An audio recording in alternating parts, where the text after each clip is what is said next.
Est-ce que vous pouvez un peu nous expliquer la genèse de ce projet? J'ai commencé à sculpter il y a très longtemps dans ma vie, quand j'avais 17-18 ans.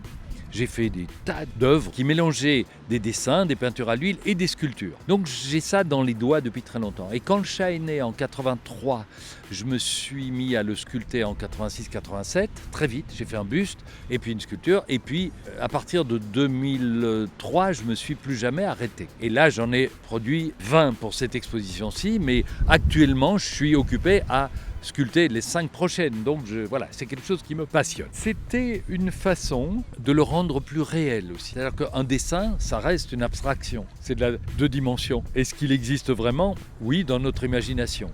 Et là, je l'ai fait exister pour de vrai. Et pourquoi sur le quai Wilson à Genève alors? On a évoqué plein palais, on a évoqué divers endroits dans Genève, et puis le quai Wilson a obtenu tous les suffrages parce que c'est un lieu qui accueille des expositions de photos notamment, qui est face ou dos au lac, ça dépend dans quel sens on se tourne, et que c'est juste magique. Il est évident qu'avec ce jet d'eau, moi je m'incline respectueusement. Vous savez, dans les sculptures fontaines du chat, il y en a une qui s'appelle Pipi et Gros Bidet, et il est avec un chien, qui pourrait être le chien du Manneken Pis. Et en fait, il fait faire pipi au chien à travers un cerceau, comme dans un numéro de cirque. Et si je parle du Manneken Pis, c'est que c'est une de nos fiertés nationales en Belgique, vous le savez, mais à côté du jet d'eau, je suis d'accord, ça fait pas pipi loin. Et puis peut-être qu'on peut décrire une statue pour nos auditeurs. Celle-ci s'appelle le dieu du stade. J'ai représenté le chat qui est sur un podium, il vient de remporter une course,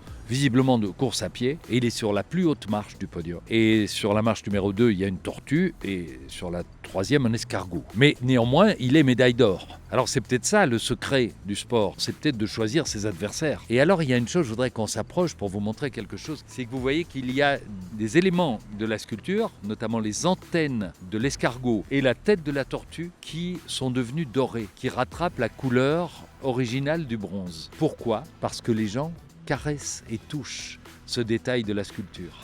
On va les laisser comme ça parce que c'est le signe aussi d'une tendresse envers le personnage et envers les sculptures.